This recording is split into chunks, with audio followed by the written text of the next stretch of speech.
નમસ્કાર દર્શક મિત્રો, પ્લેગ્રાઉન્ડ ધ સ્પોર્ટ શોમાં હું પીનલ આપ સૌનું સ્વાગત કરું છું અને સૌથી પહેલા આ કાર્યક્રમના તમામ વ્યુઅર્સને ગુજરાત ન્યૂઝ તરફથી મારા તરફથી નવા વર્ષની ખૂબ ખૂબ શુભકામનાઓ. Happy new year to all of you. તો જ્યારે નવા વર્ષની શરૂઆત થઈ રહી છે ત્યારે સ્પોર્ટ્સમાં પણ આ નવા વર્ષની શરૂઆતની સાથે ઘણો બધો રોમાંચ જોવા મળશે. ત્યારે આપણે વાત કરી રહ્યા છે આવતીકાલે શરૂ થનારી બે મહત્વની મેચોની, કે જે એક મેચ આવતીકાલે શરૂ થઈ રહી છે જે રમાવાની છે મેન્સ ટીમની. આ મેચ છે ભારત અને ઓસ્ટ્રેલિયા વચ્ચે વન ડેની. આ મેચ આવતીકાલે ખૂબ જ મહત્વની રહેશે, સૌ કોઈની તેના પર નજર રહેશે. અને તેની સાથે જ વધુ એક મહત્વની મેચ ભારતની વિમેન્સ ટીમની જે આવતીકાલે રહેશે ભારત અને ન્યૂઝીલેન્ડ વચ્ચે, એટલે કે વર્લ્ડ કપની આ મેચ રમાવાની છે. ત્યારે સૌ કોઈ ઉત્સાહી છે આ મેચ જોવા માટે. જો કે મેન્સ અને વિમેન્સની આ બંને મેચો જ્યારે આવતીકાલે યોજાવાની છે ત્યારે ઘણો બધો રોમાંચ આ બંને મેચોમાં જોવા મળશે. તેના વિશે જ વાત કરવાની છે. અને સૌથી મહત્વની વાત એ પણ છે કે આ બંને જે ટીમો છે તેમની પહેલી મેચો છે જે ગત રવિવારે રમાઈ હતી તે હારી ચૂકી હતી. પરંતુ નવો વર્ષ છે, હવે ઘણું બધું નવું થશે અને એની સાથે નવો ઉત્સાહ પણ જોવા મળશે. તેના વિશે જ વાત કરીશું, બંને મહત્વની મેચોની વાત કરીશું, જેની માટે મારી સાથે જોડાઈ ગયા છે સ્પોર્ટ્સ એક્સપર્ટ અશોકભાઈ મિસ્ત્રી. અશોકભાઈ, આપનું સ્વાગત છે અને happy new year to you also. નવા વર્ષની ખૂબ ખૂબ શુભકામનાઓ. Thank you so much Vinal, અને તમામ દર્શક મિત્રોને પણ હેપી ન્યૂ યર. જી, શરૂઆત કરીએ અને બહુ જ જુસ્સાની સાથે આ કાર્યક્રમની શરૂઆત જ છે. બસ હવે તો જીત જ, એના પર નજર કરીશું અને વાત કરીશું. પરંતુ તે પહેલા નજર કરીશું એક અહેવાલ પર. ગુજરાત ન્યૂઝના પ્લેગ્રાઉન્ડ સ્પોર્ટ શો કાર્યક્રમના તમામ રમતગમત પ્રેમી દર્શકોને સૌથી પહેલા અમારા આ કાર્યક્રમની ટીમ તરફથી નવા વર્ષની ખૂબ ખૂબ શુભેચ્છાઓ. નવા વર્ષનો આજનો આ પ્રથમ કાર્યક્રમ વર્ષના ભરચક રમતગમતનો શિરમોર છે. નવી આશાઓ અને ઉમંગો સાથે નવા વર્ષની શરૂઆત કરવી છે. ભારતીય ક્રિકેટ ટીમો, મેન્સ અને વિમેન્સ ટીમો આગામી દિવસોમાં પોતાની સફળતાની નવી ઊંચાઈઓ સર કરે અને ભારતને ગૌરવાન્વિત કરે તેવી અપેક્ષા આપણે ચોક્કસ રાખીએ છીએ. ભારતની મેન્સ ટીમ ઓસ્ટ્રેલિયા સામે અને ભારતની વિમેન્સ ટીમ ઇંગ્લેન્ડ સામે હારી ગઈ, પણ હજુ આપણે રેસમાં છીએ અને બાઉન્સ બેક થવાની સંપૂર્ણ ક્ષમતા ધરાવીએ છીએ. વિમેન્સ વર્લ્ડ કપમાં પણ ઇન્ડિયન વિમેન્સ જોરદાર કમબેક કરીને વર્લ્ડ કપ જીતવાના લક્ષ્યને આગળ ધપાવી શકશે. આપણી પાસે અપાર ક્ષમતા છે, તેનો યોગ્ય ઉપયોગ કરીને જીતના બીબામાં ઢાળવાનું કામ કોચસ અને સપોર્ટ સ્ટાફે કરવાનું છે. આવતીકાલની મેચ સેમીફાઇનલની રેસમાં ટકવા માટે મહત્વની મેચ છે અને નવી મુંબઈ પર ભારતીય વિમેન્સ ટીમ જોરદાર પ્રદર્શન કરશે. ખેર, મેન્સ ટીમની વાત કરીએ તો એક મેચ હારવાથી કંઈ આસમાન નથી તૂટી પડ્યું. બીજી મેચ જીતવા માટે છે જ. સમગ્ર વિશ્વ રોહિત, વિરાટ, ગિલ, શ્રેયસ, રાહુલ અને અગાધ શક્તિઓથી વાકેફ છે. આવતીકાલે એડિલેડમાં એ જ આગવી રમત દાખવવાની છે. ભારતની બેટિંગ તો દમદાર છે જ, બોલિંગમાં કંઈક ખૂટી રહ્યું હોય તેમ લાગે છે. મેચ વિનર કુલદીપને કયા કારણોસર ટીમમાં સ્થાન નથી આપતું એ એક યક્ષ પ્રશ્ન છે, પણ આ મેચમાં કંઈક નવા કોમ્બિનેશનની અપેક્ષા છે. ઓસ્ટ્રેલિયાનો રેકોર્ડ કંઈ બહુ સારું નથી, છતાં ગત વર્ષમાં એક પણ શ્રેણી ન જીતી શકનાર ઓસ્ટ્રેલિયા મોટા ખેલાડીઓની ગેરહાજરીમાં પણ ભારતને ક્લીન સ્વીપ કરવાના સપના જોઈ રહ્યું છે. આવતીકાલે તેમના વિચારો પર ફૂલ સ્ટોપ લાગી જાય તેવા પ્રયત્નો સાથે ભારતીય ટીમ ચોક્કસ આગળ વધશે.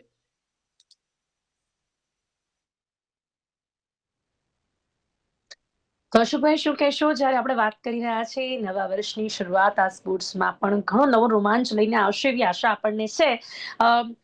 આજે જ્યારે નવા વર્ષની શરૂઆત છે ત્યારે ખાસ કરીને મેન્સ અને વિમેન્સ બંને ટીમોની આપણે વાત કરવાની છે, બંનેના મેચોની આપણે વાત કરવાની છે. પરંતુ જે રવિવારે મેચ હારી ગઈ, બંને ટીમો જે આ મેચો હારી ગઈ છે, ત્યારે શું લાગે છે કે હવે નવા વર્ષમાં નવી ઉમંગોની સાથે પ્રવેશ કરશે બંને ટીમો? પણ મહત્વની વાત એ છે કે મેચ હાર્યા છે પણ નવું વર્ષ હવે શરૂ થઈ રહ્યું છે, ત્યારે માઇન્ડસેટ કેવું જોવા મળશે બંને ટીમોનું? ખેર, સૌ પ્રથમ તો આપણું જે નવું વર્ષ છે એકચ્યુઅલી તો પહેલી વાત એ, અને બીજું કે તમે જે વાત કરી કે ભાઈ આશા અને ઉમંગ કેવી હશે, કારણ કે જ્યારે રોહિત શર્મા અને વિરાટ કોહલીને ભારતીય મેન્સ ટીમમાં ઘણા બધા વખત પછી સમાવવામાં આવ્યા ત્યારે જ રોમાંચ શરૂ થયો હતો. ભાઈ આ બે જણ આવ્યા છે, હવે તો કંઈક જબરજસ્ત ધમાલ જોવા મળશે, પણ એ થઈ નહીં. અને ભારતીય ટીમ શુભમન ગિલની આગેવાનીમાં પહેલી વન ડે રમતી હતી, એ પહેલી મેચ ભારત હારી ગયું. એટલે ક્યાંક ને ક્યાંક ભારતને થોડોક ધક્કો લાગે. એવું નથી કે ઓસ્ટ્રેલિયાને આપણે હરાવ્યું નથી અથવા તો ઓસ્ટ્રેલિયાને આપણે હરાવી નથી શકતા, એ જબરી ટીમ છે, એ બધા જાણે છે. પણ તે છતાંય આપણે એમને પરાસ્ત કરી છે ભૂતકાળમાં, અને આપણે ભવિષ્યમાં પરાસ્ત કરવાની ક્ષમતા ધરાવીએ છીએ. એટલે અહીંયા આગળ પહેલી વસ્તુ એ છે કે જે રીતે ટીમનું કોમ્બિનેશન છે, ધારો કે વિરાટ કોહલી અને રોહિત શર્મા હમણાં રમતા નહોતા એટલે શુભમન ગિલને કેપ્ટનશીપ આપી છે. એની કેપ્ટનશીપમાં 3 કેપ્ટન રમી રહ્યા છે. ત્યારે રોહિત શર્મા રમી રહ્યા છે, વિરાટ કોહલી રમી રહ્યા છે, કે એલ રાહુલ રમી રહ્યા છે. તો આ બધાનું જે કોમ્બિનેશન જે થવું જોઈએ એ કોમ્બિનેશન એક સિન્ક્રોનાઇઝ થયું નથી એમ ક્યાંક લાગે છે. એટલે તો it's a matter of time. હું માનું છું કે બીજી મેચમાં જે પ્રકારના પરિણામો જોઈએ છે આપણને જોવા મળશે. પણ એક વસ્તુ ચોક્કસ ધ્યાન છે કે આ દ્વિપક્ષીય શ્રેણી છે. દ્વિપક્ષીય શ્રેણીમાં કદાચ એકાદ મેચ હારી ગયા કે એકાદ શ્રેણી હારી ગયા તો કઈ theirs nothing going to happen, બહુ મોટી વાત એને ના ગણવી જોઈએ. પણ જે સેકન્ડ મેચ, જે વિમેન્સ મેચની આપણે જે વાત કરીએ, દેટ ઇઝ વેરી ઇમ્પોર્ટન્ટ. ઇન્દોરમાં અમે ત્યાં હતા સ્ટેડિયમ પર, અને જે રીતે ભારતીય ટીમના હાથમાં મેચ હતી, અને વી વર જસ્ટ, અમે પ્રેસ બોક્સમાં બધા ડિસ્કસ કરતા હતા કે ચલો આ મેચ જીતી ગયા, નાઉ વી આર થ્રુ. સડનલી 2 ઓવર્સમાં બાજી પલટી ગઈ અને મેચ હાથમાંથી નીકળી ગઈ. હવે જે છેલ્લી 3 મેચો આપણે સતત હાર્યા, અને 3 મેચો ભારતના સારામાં સારા પ્રદર્શન છતાં પણ હાર્યા. એટલે કહેવાનું તાત્પર્ય છે કે જે જ્યાં લૂપહોલ છે એને પૂરવાના છે. ક્યાંક ને ક્યાંક કંઈક એવી ઘટના બને છે કે જેમાં ભારતીય ટીમ પરિસ્થિતિઓને સરેન્ડર થઈ જાય, એ ક્યાંક ને ક્યાંક રોકવાનું છે. કારણ કે હવે પરિસ્થિતિ એવી છે કે જો ભારતને વર્લ્ડ કપની રેસમાં જીતવું હોય, વિમેન્સ ટીમ રહેવું હોય, તો આ મેચ જીતવી પડશે. અને એ મેચ છે ન્યુઝીલેન્ડ સામે. કે આ એ ન્યુઝીલેન્ડ કઈ કે જેની સામે ઘણી બધી મેચો, એટલે કે 34 મેચો ન્યુઝીલેન્ડ જીત્યું છે અને માત્ર 21 મેચો ભારત જીત્યું છે. 56 વન ડે જે ટોટલ રમાઈ છે એમાં જબરી ટીમ છે, સારી ટીમ છે. પણ હું ભારતની ટીમને ઓછી આંકતો નથી, કારણ કે ભારતની ટીમના બેટર્સ બહુ જ સરસ રમ્યા હતા. 300 રનનો સ્કોર પણ કર્યો છે. We were not good at the bowling. ક્યાંક એક બોલરની કમી આપણને જણાતી હતી, એ હું માનું છું કે પૂરી થઈ ગઈ છે. હવે જે જરૂરી છે માઇન્ડસેટ. માઇન્ડસેટ શું છે કે તમારે ધૈર્ય રાખવાનું છે અને શોર્ટ સિલેક્શન. સ્મૃતિ મંધાના 88 રને જે રીતના શોર્ટ સિલેક્શન કર્યું અને જે રીતે એને વિકેટ આપી દીધી, that was shocking. Deepti Sharma ત્યારબાદ જરૂરી 50 રન થઈ ગયા, ત્યાર પછી આડેધડ શોટ માર્યો, ધેટ વોઝ શોકિંગ. હવે સવાલ એ છે કે આ બંને ખેલાડીઓ અથવા તો આખી ટીમને એ સમજવાનું છે કે એ જીતવાની પરિસ્થિતિમાં છે. એ ટીમને જીતાડીને જ છગ્ગા ચોગ્ગા મારે એમ કહેવાય. તમારી પાસે છગ્ગા ચોગ્ગા મારવા માટે ઘણો સમય છે. આ મહત્વની મેચો છે, ત્યાં તમારે તમારી ઇનિંગને બનાવવી પડશે. તમે 88 રન કરીને આઉટ થઈ જાઓ તો દુઃખ થાય, તમે 50 રન કરીને આઉટ થઈ જાઓ તો દુઃખ થાય. એ ક્યાંક ને ક્યાંક હોલ્ડ કરવાનું છે. અને એ પરિસ્થિતિનું જે દબાણ આવે છે, એ પરિસ્થિતિનું દબાણ ભારતની મહિલાઓ બરાબર એક્ઝર્ટ કરે અને એનો જવાબ આપે. હું નથી માનતો કે ભારતની બંને ટીમો માટે, મેન્સ ટીમ માટે નથી મુશ્કેલ કે વિમેન્સ ટીમ માટે, પણ અગેન વિમેન્સ ટીમને વધારે જરૂર એટલા માટે છે કે we are aiming the semifinal berth in women's world cup. હવે જ્યારે આપણે વર્લ્ડ કપ જીતવાની વાત કરતા હોય તે વખતે બહુ જરૂરી છે કે આવી મેચો બનાવવી પડે. હાથમાંથી મેચો નીકળી જાય, બની શકે કોઈ ખેલાડી કદાચ પહેલા બોલે આવીને આઉટ થઈ જાય, પોસિબલ છે. પણ જ્યારે તમે જામી ગયા છો, when you are playing 88 runs, તમે 2 કલાકથી રમો છો, તમે બધાની બોલિંગ એ કરી, ત્યારે તમારા શોર્ટ સિલેક્શનથી હારવું એ ક્યાંક મંજૂર નથી. એટલે આમાં કોચનો રોલ બહુ મહત્વનો છે કે how they R handling the situation. It is all mindset. અને આ માઇન્ડસેટ એટલા માટે આપણને ઇસ્યુ કરે છે કે આપણી ટીમમાં લગભગ 3 કે 4 છોકરીઓ તો નવી છે.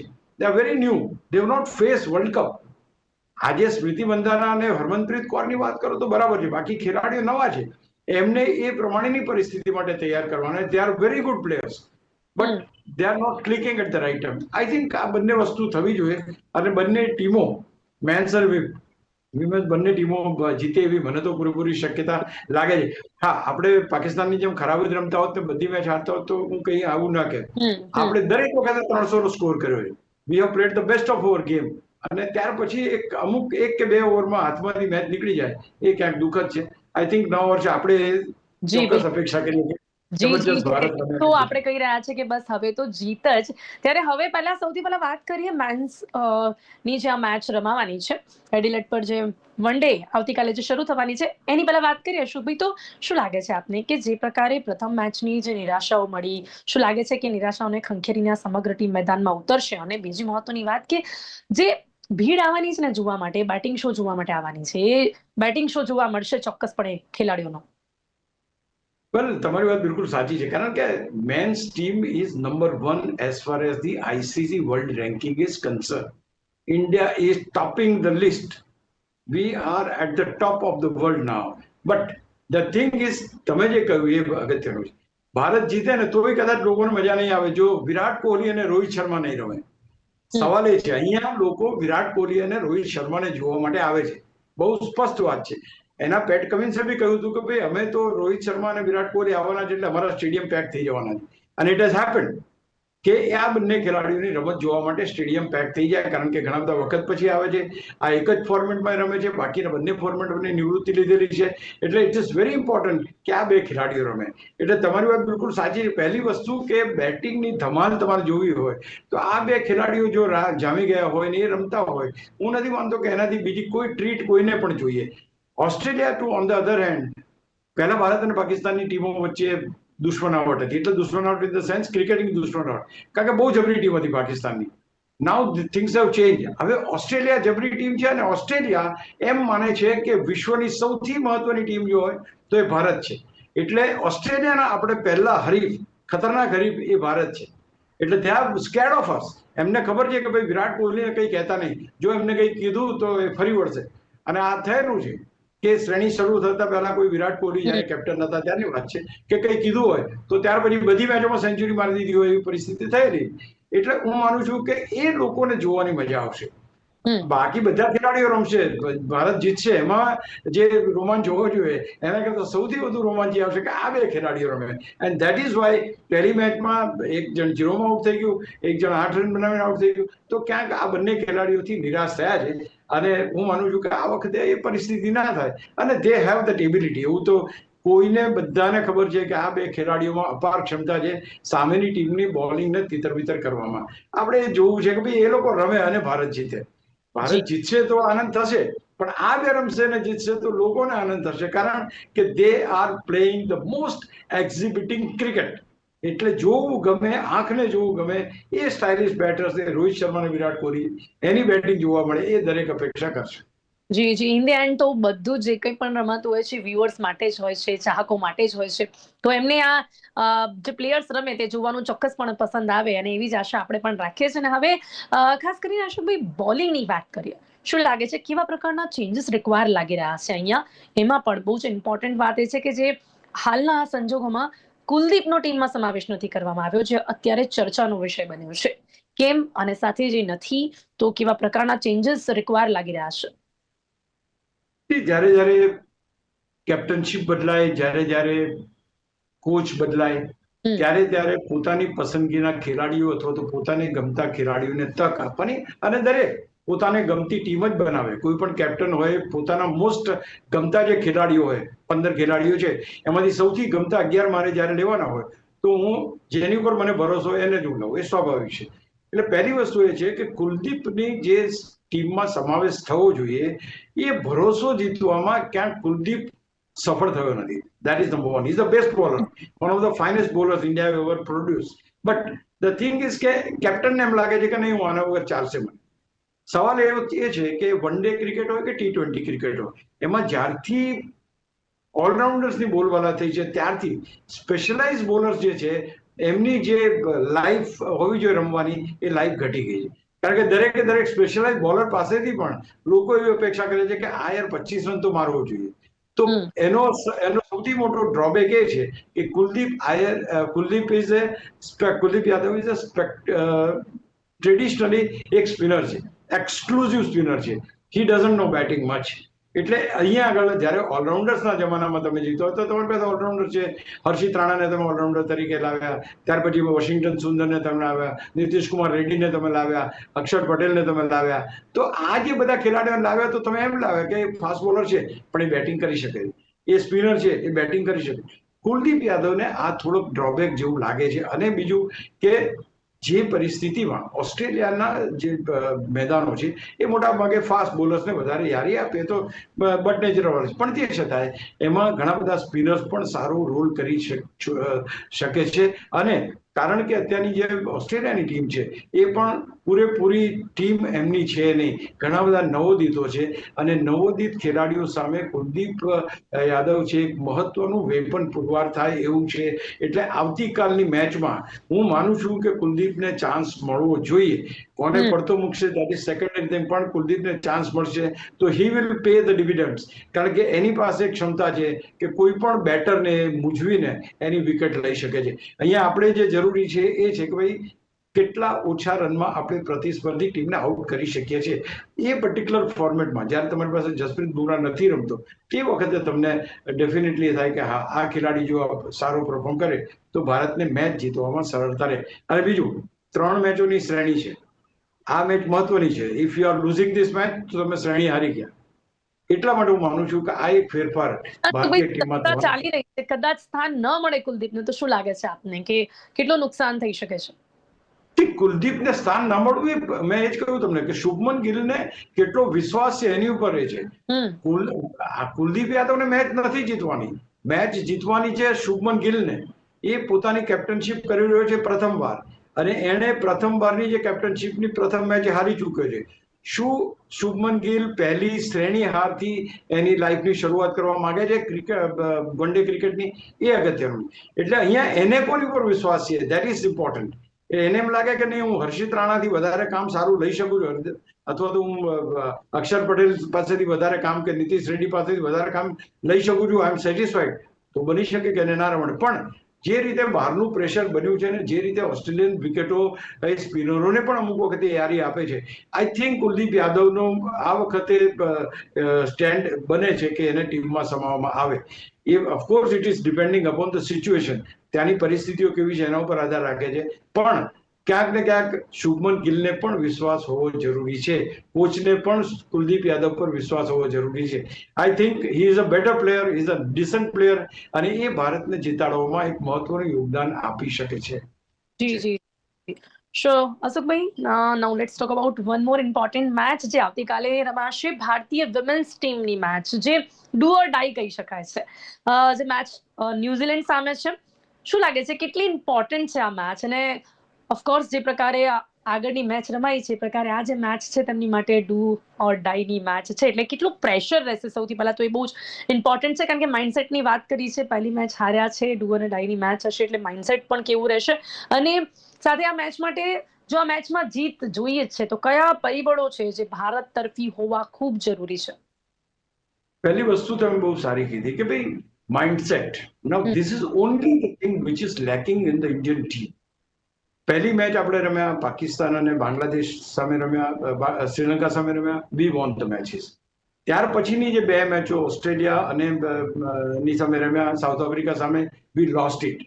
એના પછીની મેચ જે ઇંગ્લેન્ડ સામે રમ્યા, we lost it. We have not lost it because we did not score, we did not bowl in one of the good match. એક મેચમાં આપણી સારી બોલિંગ ના રહી, બીજી મેચમાં આપણી સારી બેટિંગ ના રહી. જે લાસ્ટ મેચ આપણે 4 રનથી આપણે હાર્યા, 6 બોલમાં 14 રન કરવાના હતા. There was nothing which was impossible. અને એમના બોલર જે હતા એ પણ કોઈ એવા ગ્રેટ બોલર નહોતા કે એમની બોલિંગ અનપ્લેએબલ હોય. દે વર વેરી મીન્સ એક સારા બોલર કહી શકાય એવો બોલર. પણ જે માઇન્ડસેટ હતું કે ભાઈ કોણ ચોગ્ગો મારશે તો કોણ શોટ મારશે. હવે તમે જ્યારે છેલ્લી ઓવર બાકી છે, 14 રન કરવાના છે, અને જો તમે છેલ્લા બોલ સુધી રોકાવો, છેલ્લા 2 બોલમાં 2 છગ્ગા મારીશ, it is not possible.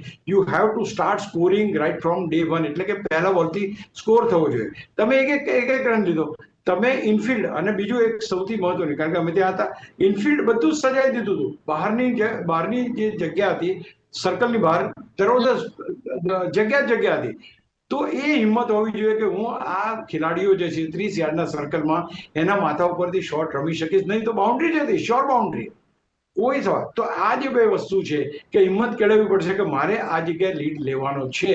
A lead Deepti Sharma હોય કે અમનજીત હોય કે હરમનપ્રીત હોય કે સ્મૃતિ મંદાના હોય, એ પર્ટિક્યુલર વસ્તુ હોવી જોઈએ. કારણ કે હા, Smriti Mandhana, Harmanpreet Kaur, they know there how they are playing. But બાકીના ખેલાડીઓની જે આ પર્ટિક્યુલર હું પરિસ્થિતિ કહું છું, એ પરિસ્થિતિને ક્યાંક ને ક્યાંક એ કર્યું. પહેલી વસ્તુ કે સ્મૃતિ મંદાને સ્વીકાર્યું કે હું આઉટ થઈ ગઈ એટલે મેચ હારી ગયા. સવાલ એનો નથી. 88 રન કર્યા એણે, શી ડીડ હિઝ જોબ. ત્યાર પછી જે પરિસ્થિતિઓ હતી, ત્યાર પછી દીપ્તિ શર્મા 50 રન કર્યા એણે. શી શુડ હેવ અન્ડરસ્ટેન્ડ કે ભાઈ મારી અહીંયા જરૂર છે, મારે ટીમને જીતાડવાની છે, હું 50 રન કરી ચૂકી છું, મારી ફરજ છે કે હું બાકીના રન્સ બનાવું. She should not have gone for the wild shot which resulted in a wicket. આ પર્ટિક્યુલર વસ્તુ એ કરવાની જરૂર છે કે જો કોઈ ખેલાડી હોય એ ખેલાડીને વિચારો કે હું ઇન્ડિયાને જીતાડી શકું. એ કોન્ફિડન્સ લેવલ જે છે એ કોન્ફિડન્સ લેવલ આપણે એકદમ જ્યારે જબરજસ્ત પ્રેશરની પરિસ્થિતિમાં આપણા ખેલાડીઓ એક્ઝર્ટ કરી શકતા નથી. એટલે સૌથી મોટું અહીંયા કામ જો હોય તો કોચ અને સાયકોલોજીસ્ટનું છે કે એમને એ જ કહેવાનું યુ કેન ડુ ઇટ. આમાં કોઈ એવી અશક્ય વાત નહોતી કે 6 બોલમાં તમે 14 રન ના કરી શકો. છેલ્લા બોલે તો ચોગ્ગો તમે મારી શક્યા. તો કહેવાનું તાત્પર્ય ક્યારે હિંમત લેવાની, ક્યારે શોટ મારવાનો, કેવો શોટ મારવાનો, શોટ સિલેક્શન કેવું હોવું જોઈએ. અને કીધું કે ભાઈ સ્મૃતિ મંધાનાએ કીધું કે મેં ખોટો શોટ માર્યો. હા, પણ જરૂરી નહોતું. પણ તે છતાં એ શોટ રમવાની જે આમાં શું છે પ્રોબ્લેમ એ થાય છે કે everybody wanted to become a popular. એટલે ત્યાં આગળ લગભગ 16-17 હજારનું પ્રેક્ષક ક્રાઉડ હતું. એટલે તમે એમ કહો કે ભાઈ ચલો ક્રાઉડને મજા આવશે, આપણે એકાદ છગ્ગો મારીએ, વિચ ઇઝ નોટ રિક્વાયર્ડ. તમે 88 રન ઉપર રમો છો છતાં પણ એ પ્રકારની સિક્સર મારવા માટે તમે લાઈન અને લેન્થ નથી તમે એ કરી કે જેમાં તમારે મારવાનું. એટલે એ વખતે સૌથી શ્રેષ્ઠ હતું કે જો એણે એની સદી પણ કરી હોત અને ભારત મેચ પણ જીતી ગયો. તો આપણે અહીંયા પ્રોબ્લેમ એવો નથી કે આપણે હારી ગયા ખરાબ ટીમ છે. ના, we are the best, but we are losing it at the right time. એટલે આપણે એ પર્ટિક્યુલર પળે આપણે એ પ્રેશરને હેન્ડલ કરી શકતા નથી. અને અહીંયા આગળ માનું છું કે કોચ અને સાયકોલોજીસ્ટ ટીમનો એ એક્શનમાં આવે. જી, એ લોકોનો રોલ આ મેચ માટે ખૂબ જ ઇમ્પોર્ટન્ટ રહેશે. હવે ભારતની એક મેચમાં અશોકભાઈ લોઅર ઓર્ડર રમ્યો છે ભારત, અને બીજી મેચમાં ટોપ ઓર્ડર છે. જ્યારે ઇંગ્લેન્ડ સામે ટોપ ઓર્ડર સારું રમ્યા છે પણ લોઅર ઓર્ડર મેચને જીતાડવામાં સફળ રહ્યો છે. તો શું લાગે છે કે હવે આ મેચમાં શું કોમ્બિનેશન રહેશે? કોમ્બિનેશન તમે જે કહ્યું એ બિલકુલ સાચી વાત છે. What is required? તમારે 11 ખેલાડીઓ હોય તો 11 ખેલાડીઓમાં તમારે શું જોવાનું કે ભાઈ શરૂઆતના 4 ખેલાડીઓ જબરજસ્ત બેટિંગ કરે, ખતરનાક બેટિંગ કરે, જોરદાર બેટિંગ કરે. ધારો કે 4 જતા રહ્યા તો આપણો સેકન્ડ પ્લાન શું છે? તો સેકન્ડ પ્લાન એ છે કે 5, 6, 7, 8ના જે ખેલાડીઓ છે એ પોતાની વિકેટ ટકાવીને રમે. હવે અહીંયા આગળ બહુ અગત્યનું છે, શરૂઆતના 4 બેટર્સ ઉપર એ દબાણ હશે કે મોટો સ્કોર તમારે મૂકવાનો છે, એ પ્રેશર હોય, રન રેટ જાળવવાનું પ્રેશર હોય. પાછળના 5, 6, 7 ઉપર એ પ્રેશર ના હોય, કારણ કે they are not regular striker. એટલા બધા જબરજસ્ત એ બેટર્સ નથી. એટલે એ જેટલા રન કરે, જેટલી સારી રીતે રન કરે અને 50 ઓવર રમે એ અગત્યનું વધારે બને છે. તો આઈ થિંક બંને વખતે આપણે બહુ જ સારું રમ્યા છે. એક વખત ધારો કે સેકન્ડ મેચની વાત કરીએ તો સેકન્ડ મેચની અંદર આપણે સારો સ્કોર કર્યા પછી બી બેટર જામી ગયા અને બહુ જ ચોગ્ગા છગ્ગા ફટકારવા બનાવ્યા. હવે એ વખતે યંગ છોકરીઓ મીન્સ કે કાંતિ ગ્રોડ કરીને જે છોકરી છે ગોડ, એ બોલિંગ કરી રહી હતી અને શોર્ટ પિચ બોલ જ નાક કરે અને પેલી મિડ વિકેટમાં પુલ કર્યા કરે, ચોગ્ગા છગ્ગા વાગ્યા જ કરે. તે વખતે somebody will have to put a hand on the shoulder of that girl કે લોક બાબા આની બોલિંગ તમારે કરવાની છે, આ એરિયામાં નાખો, આ પર્ટિક્યુલર જગ્યાએ નાખો. કારણ કે શી વોઝ વેરી ન્યૂ, એ આ પ્રેશરમાં રમી નથી એટલે એ ડિસ્ટર્બ થઈ ગઈ. એ હંમેશા બધા બોલ શોર્ટ નાખ્યા. એ વખતે હરમનપ્રીત કૌરે જઈને એને ખભા હાથ મૂકીને કહેવાનું હતું કે બેટા આમ નહીં આમ તું બોલિંગ નાખ. I think that is required. Involvement of the captain on the field to the bowlers and to the batters is very much required. એટલે આ એક મહત્વની વસ્તુ છે. જો એ કદાચ આપણે કરી શકીશું અને કોચ અને એ લોકો થોડા સાયકોલોજીકલી એમને મજબૂત કરશે તો we are a good team. There is no doubt about it. સમય ઓછો છે પણ છતાં પણ એક અંતિમ સવાલ કે મેન્સ અને વિમેન્સ બંને ટીમો આ નવા વર્ષની શરૂઆત જીતથી કરે તેની માટે શું મહત્વની વાતો કહેવા માંગશો? કયા ખેલાડીઓ પર આપણે કયા ખેલાડીનો પરફોર્મન્સ પર નજર રાખવી પડશે અને એ લોકોએ પરફોર્મન્સ આપવું પડશે? તમે કોણ હીરો બને જેના પર આધાર છે. Who takes the charge of the situation.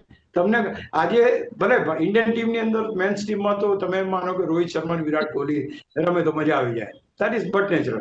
બાકીના ખેલાડીઓ જોરદાર છે, જીતશે, દેટ ઇઝ નો ડાઉટ. હવે તમે વિમેન્સ ખેલાડીની વાત કરો તો વિમેન્સ ખેલાડીમાં તમારી પાસે હરમનપ્રીત કૌર છે, સ્મૃતિ મંધાના છે, દીપ્તિ શર્મા છે, પ્રતિકા રાવલ છે, they are very good betters. હવે જે કોમ્બિનેશન, કોર્ડિનેશન, એકબીજાની સાથે સમજ, રનિંગ બિટવીન ધ વિકેટ, કઈ રીતે પરિસ્થિતિ પ્રમાણે રમવું, કયા બોલરને ટાર્ગેટ કરવું, કયા ફિલ્ડિંગમાં એ લોકો શોટ રમી શકે, કેટલું સારું પ્લેસિંગ કરી શકે, પરિસ્થિતિ શું છે, રન રેટ. તમે જો મેન્સના દરેક ખેલાડી જ્યારે રમતા હોય ચેસ કરતા હોય ને તો એનું ધ્યાન સ્કોરબોર્ડ ઉપર જ હોય, કેટલા રન થયા. આ જે વિમેન્સ ટીમ ચેસ કરે ત્યારે they are just looking down. એ ગણતરી નથી કરતા કે મારે આટલા બોલમાં આટલા રન કરવાના. I think that we need to do, we can do it, there is absolutely no problem.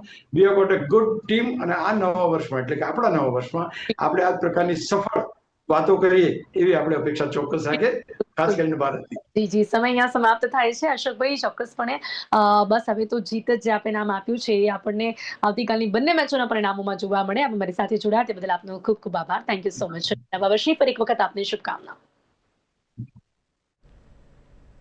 તો વાત કરી છે બંને મહત્વની જે આવતીકાલે મેચો રમાવાની છે, મેન્સની મેચ અને વિમેન્સની મેચ, ખાસ ભારત અને ઓસ્ટ્રેલિયા વચ્ચે અને વિમેન્સ ટીમ ભારત અને ન્યૂઝીલેન્ડ વચ્ચે જે મેચો જોવા મળશે. ને જે પ્રકારે અશોકભાઈએ કહ્યું કે ભલે આગળની મેચ આપણે હાર્યા છે, પરંતુ એક મેચ હારવાથી કોઈ જ આસમાન નથી તૂટી પડતું. આ નવું વર્ષે નવા ઉત્સાહની સાથે, નવા ઉમંગની સાથે રમીશું તો ચોક્કસપણે બંને મેચોમાં આપણને જીત મળશે. તો ત્યારે આ કાર્યક્રમમાં બસ આટલું જ. ફરીથી મળીશું નવા વિષયની સાથે. ત્યાં સુધી રજા આપશો. નમસ્કાર.